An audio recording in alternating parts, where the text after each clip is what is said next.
Hi, I'm John F. Allen. And I'm R.J. Sullivan. And we're the Two Towers. What's up, all, and welcome to the Two Towers Talk Show recap and review for Supergirl. I'm your host, Tower 1, John F. Allen, one half of the Two Towers. Today we'll be recapping and reviewing Supergirl Season 1, Episode 16, titled Fallen. There will be details of the episode discussed here which are spoilers. So, if you haven't yet seen the episode, please go watch it and then come back to view this show. Episode recap. Kara falls victim to the effects of red kryptonite and goes on a rampage. Maxwell Lord is responsible for this situation and is the only one who can rectify it. Also, Hank Henshaw is exposed as Jon Jones, Martian Manhunter. Tower talking points. Number 1. Red Kryptonite. A little backstory on red kryptonite. It was introduced in the comics in Adventure Comics number 252 back in 1958. Originally, it was simply green kryptonite that had passed through a red cloud, which altered its atomic structure. Instead of being deadly, like its green counterpart, red kryptonite merely weakened Kryptonians. Later on, it began to have various random effects on any Kryptonian who came in contact with it. It was thankfully retconned for the show, and was given the side effect of bringing out the worst personality traits in Kara and revealing dark desires which would otherwise remain hidden.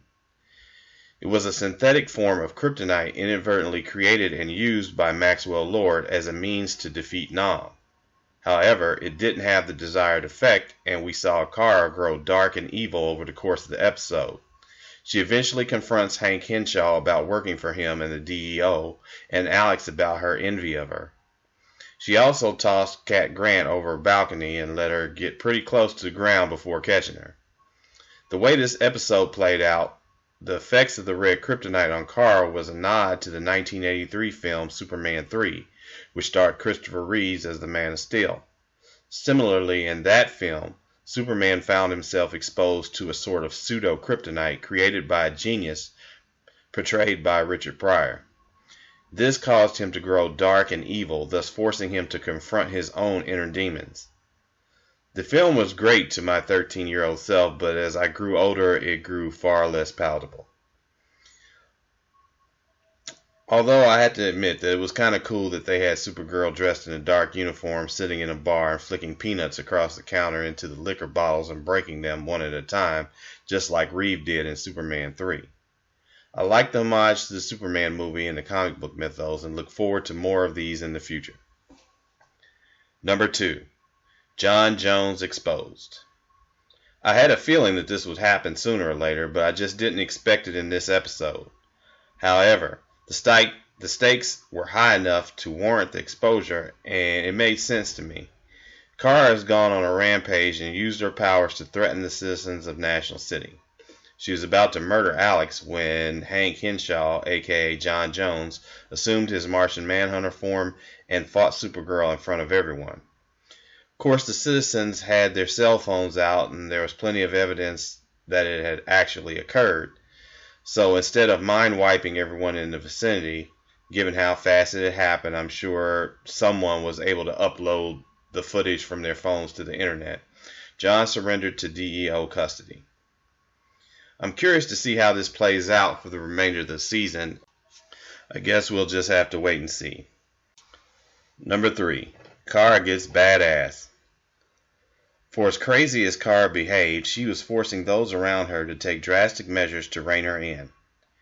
After tossing Cat Grant off the balcony, Cat came back and aired a public outcry to the citizens of National City, in which she stated that Supergirl could not be trusted any longer.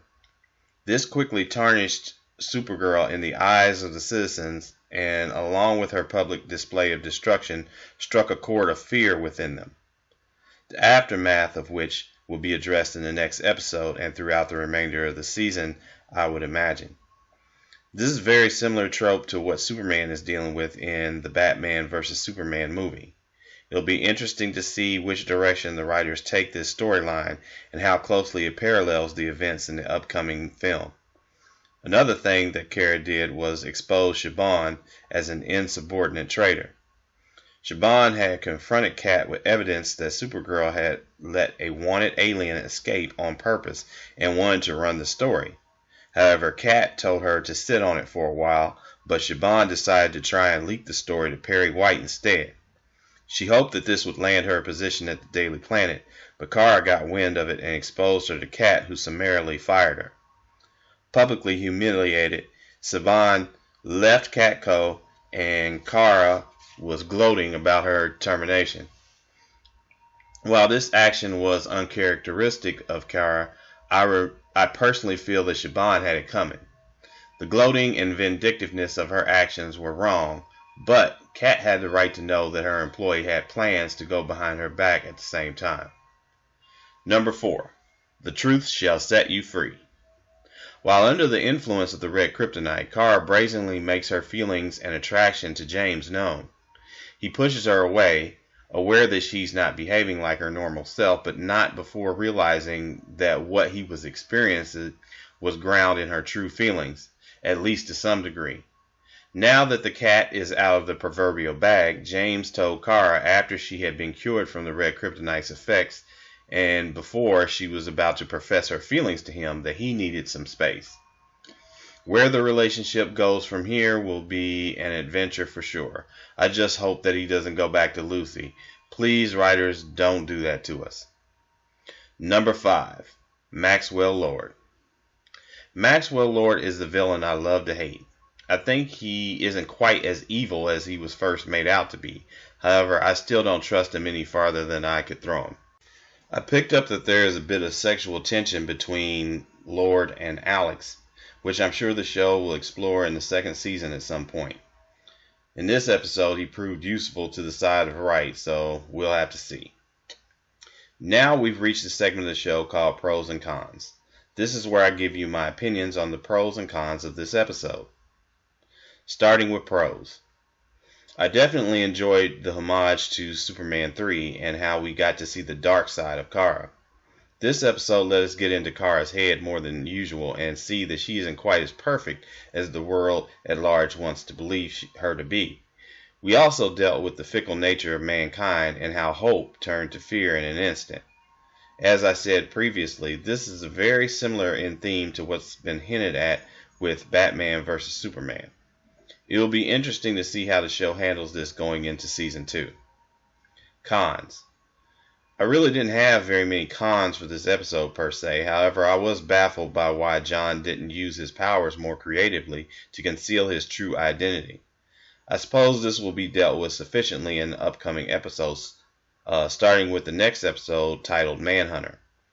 I'm hoping with all my fanboy heart that we get to see Jon more, not so much as to take the spotlight off Kara, but more as a member of Team Supergirl, much like there's a Team Flash, Team Arrow, etc. I really didn't have any Easter eggs for this episode, so we'll skip that segment of the show. Final thoughts. Overall, I enjoyed this episode far more than the last one. I think this show is moving in the right direction, hence why it was picked up for a Season 2.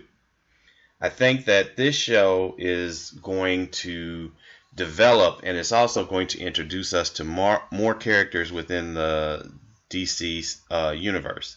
I'm really looking forward to some of the characters that have been hinted at, specifically in next week's episode, such as Jim Harper, aka the Guardian, and the whole Project Cadmus facility, which I think that's going to play a larger role with Supergirl as the show continues. I give this episode 4 out of 5 towers. In related news, we'll be airing recap and review shows for Supergirl, The Flash, Agents of S.H.I.E.L.D., Arrow, and DC's Legends of Tomorrow on a weekly basis. Be sure to subscribe to our channel to get all of our episodes and like the individual videos that you watch. I hope to air the recap and review shows the day following the air dates for each episode, but sometimes that isn't always possible. But they should be available at least sometime before the following week. Thanks so much for tuning in, and until next time, Hewa. The Two Towers Talk Show is sponsored in part by Showtime Cinema in Mooresville, Indiana. Their friendly staff is always willing to go the extra mile to make your movie-going experience an enjoyable and memorable one.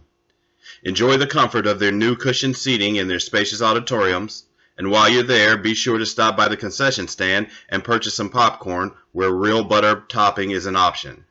They're located at 300 South Bridge Street in Mooresville, Indiana. We hope to see you at the movies. Be sure to check out our advertising partner, DC and Marvel, a universal alliance. They are a friendly Facebook community who offer digital comic book giveaways, games, tournaments, and viewing parties.